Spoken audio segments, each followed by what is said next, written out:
Milí deviatáci, blahoželám vám k úspešnému zakončeniu základnej školy.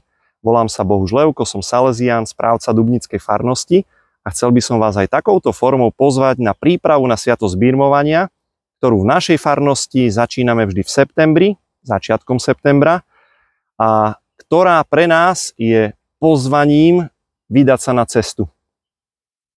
Na spoločnú cestu, kde sa môže prehlbiť tvoja viera.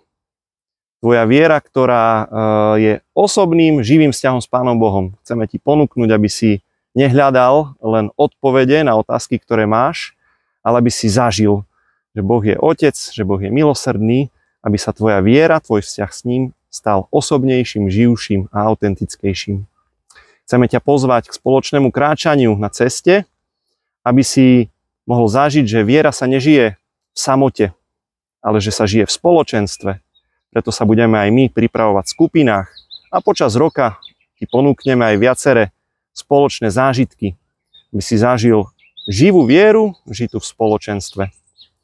A chceme ti ponúknuť, že viera sa neprežíva bez skutkov, ale že je pozvaná sa darovať. Takisto aj možnosti služby počas prípravy budú patriť do našej prípravy, do vyzrievania, do tejto spoločnej cesty. Prajem ti, aby si počas leta odýchol a začiatkom septembra sme sa mohli osobne stretnúť.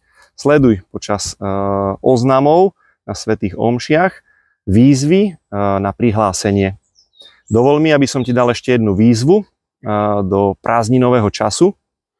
Možno si niekedy poľavil v modlitbe, v tom takom osobnom dialógu, živom, autentickom rozhovore s Bohom. Obnov ho počas prázdnin. Nech neprejde deň, v ktorom by si Pánu Bohu nepozdvihol svoju myšlienku, svoje srdce. Prežívaj každý deň s modlitbou na perách. Tak ti tak prajem, aby si aj počas tohto prázdninového času neprežíval prázdne dni, neprežíval prázdniny od Pána Boha, ale prežij ich plné s druhými, v radosti, aby si odýchol, ale pamätaj aj na Neho. Modli sa každý deň. Prajem ti požehnaný čas leta a s tými, ktorí budú mať záujem o prípravu na sviatosť birmovania, o prípravu na ešte väčšiu prítomnosť Ducha Svätého v ich živote, sa vidíme začiatkom septembra. Všetkým prajem ešte raz pekné požehnané leto. Ahojte.